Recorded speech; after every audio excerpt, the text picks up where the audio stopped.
பாரதி இன்று நீ இருந்தால், பாரதி இன்று நீ இருந்தாள் என்பது தலைப்பு. இந்த தலைப்பே ஒரு வியப்பு. இன்று மட்டுமா, என்றுமே நீ இருப்பாய் நிலைத்து என்பதே என் நினைப்பு. பாரதி, நீ படைத்த கவிதைகள் எல்லாம் நீ வாழ்ந்து கொண்டிருக்கிறாய். குயில் பாட்டில் நீ குயிலாக கூவி கொண்டிருக்கிறாய்.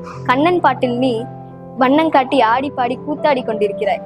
சுயசரிதையில் நீ ஒரு அக்கினி குஞ்சு. பாஞ்சாலி சபதத்தில் நீ படர்ந்தெழும் காட்டுத்தீ. வசன கவிதைகளில் நீ உழவும் தென்றல். உரை நடையில் நீ ஒளிரும் தென்றல். இப்படி பலவாக வாழ்பவன் நீ, பலமாகவும் வாழ்பவன் நீ. இருப்பினும் அங்காடிகளில் வரிசையில் நின்று பொருட்கள் வாங்கவும், தேர்தல்களில் வாக்களிக்கவும் இயலாதவனாக நீ இருக்கிறாய். கவிதை சட்டங்களை சமுதாயத்திற்கு அளித்த நீ கண்ணாடி சட்டத்திற்குள்ளும் படமாக வாழ்கிறாய். எனினும் நீ இருந்திருந்தால் உலகம் எப்படி இருந்திருக்கும்? மலர்களை பொருந்தும் மனம் போல், விளக்கை இணைந்த ஒளி போல், உயிரும் உடலும் பொருந்த நீ இந்த உலகத்தில் இருந்திருந்தால் என்ன நடக்கும்? உலகம் நடக்கும். நீ இல்லாத இப்போது நடக்கின்ற அனைத்துமே நீ இருக்கும் போதும் நடக்கும்.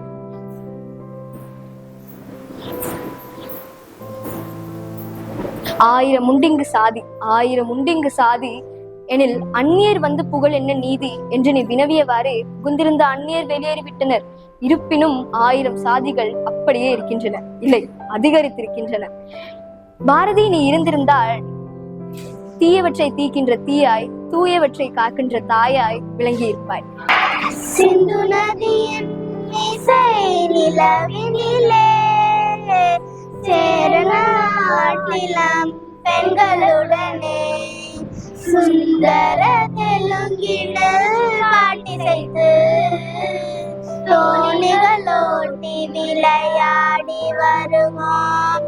கங்கை நதி புறத்து கோதுமை பண்டம், கங்கை நதி புறத்து கோதுமை பண்டம், காவிரி வெற்றிலைக்கு மாறு கொள்வோம். சிங்க மராட்டியர்த்தம் கவிதை கொண்டு சேரத்து தந்தங்கள் பரிசளிப்போம். சிந்து நதியின் இசை நிலவினிலே சேரநாட்டிலம் பெண்களுடனே சுந்தர தெலுங்கினில் பாட்டிசைத்து தோணிகளோட்டி விளையாடி வருவோம். காக்கை சிறகினிலே நந்தலாலா நிந்தன் கரிய நிறம் தோன்றுதையே நந்தலாலா. காக்கை சிறகினிலே நந்தலாலா நிந்தன் கரிய நிறம் தோன்றுதையே நந்தலாலா. பாக்கும் மரங்கள் எல்லாம் நந்தலாலா நிந்தன் பச்சை நிறம் தோன்றுதையே நந்தலாலா. காக்கை சிறையினிலே நந்தலாலா நிந்தன் கரிய நிறம் தோன்றுதையே நந்தலாலா. கேட்கும் மொழிகள் எல்லாம் நந்தலாலா நிந்தன் கீதம் இசைக்குதடா நந்தலாலா. காக்கை சிறையினிலே நந்தலாலா நிந்தன் கரிய நிறம் தோன்றுதையே நந்தலாலா. தீக்குள் விரலை வைச்சால் நந்தலாலா, நின்னை தீண்டும் இன்பம் தோன்றுதடா நந்தலாலா. நந்தலாலா நந்தலாலா. பயந்து பணிந்து மிரண்டது புனிந்து தெளிந்து துளிந்து மீண்டிட வேண்டும். மலையிலே மரம் மாறாதவன் வன்புருவம் வருவான் நாய் மாறியது அவனே மாற்றம் காண்போம் நீனே. அடுத்தடியை எடுத்து வைத்தால் 1000 கதவுகள் திறந்து முடுக்கு. அடுத்தடியை எடுத்து வைத்தால் 1000 கதவுகள் திறந்து முடுக்கு. வெளியது மட்டுமே பிழைத்திருக்கும் விதியென்று திகழாமல் வீரம் கொண்டு வெளிவா பெண்ணே. அச்சமில்லையே அச்சமில்லையே அச்சம் என்பதில்லை. உச்சமீறி வாணி என்ற வேலைகின்ற போதேனும் அச்சமில்லையே அச்சமில்லையே அச்சம் என்பதில்லை. அனைவருக்கும் வணக்கம். என் பேர் கடங்குஷி. நான் 4ஆம் வகுப்பு படிக்கிறேன். நான் இப்போது பாரதியாரை பற்றி பேச போகிறேன். பாரதியாரின் இயற்பெயர் சுப்பிரமணிய பாரதியார். இவர் 1882ஆம் ஆண்டு டிசம்பர் மாதம் 11ஆம் நாளன்று பிறந்தார். அவர் பிறந்த ஊர் தூத்துக்குடி மாவட்டம் எட்டயபுரத்தில் பிறந்தார். அவர் தந்தை பெயர் சின்னசாமி, தாயார் பெயர் லட்சுமி அம்மாள், மனைவி பெயர் செல்லம்மாள். அவர் செல்லம்மாவை பற்றி அதிக பாட்டுகளையும் கவிதைகளையும் எழுதியுள்ளார். அவர் பாடின பாட்டு பாப்பா பாட்டு, கண்ணன் பாட்டு, குயில் பற்றி. என் தாய்மொழி தமிழுக்கும் என் தமிழ் மண்ணுக்கும் என் முதற்கண் வணக்கத்தை தெரிவித்துக் கொள்கிறேன். அனைவருக்கும் வணக்கம்.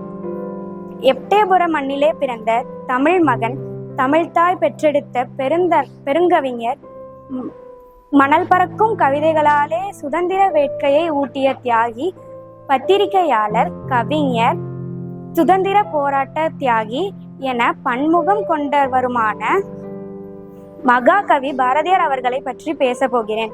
பாரதியார் அவர்கள் திருநெல்வேலி மாவட்டத்தில் உள்ள எட்டயபுரத்தில் சின்னசாமி ஐயாருக்கும் லட்சுமி அம்மாளுக்கும் செப்டம்பர் 11ஆம் தேதி 1882ஆம் ஆண்டு பிறந்தார். தனது 5 வயதிலேயே இறந்ததால் இவர் தனது பாட்டி பாகிரதி அம்மாவிடம் வளர்ந்தார். இவர் செப்டம்பர் 11ஆம் தேதி 1921ஆம் ஆண்டு இறந்தார். அனைவருக்கும் வணக்கம். நான் கா சதீஷா. நான் 4ஆம் வகுப்பு படிக்கிறேன். இப்பொழுது நான் சுப்பிரமணிய பாரதியாரை பற்றி பேசப்போகிறேன். இவர் 1882ஆம் ஆண்டு தூத்துக்குடி மாவட்டத்தில் உள்ள எட்டயபுரத்தில் பிறந்தார். இவர் ஒரு சிறந்த கவிஞர் மற்றும் தேசபக்தர்.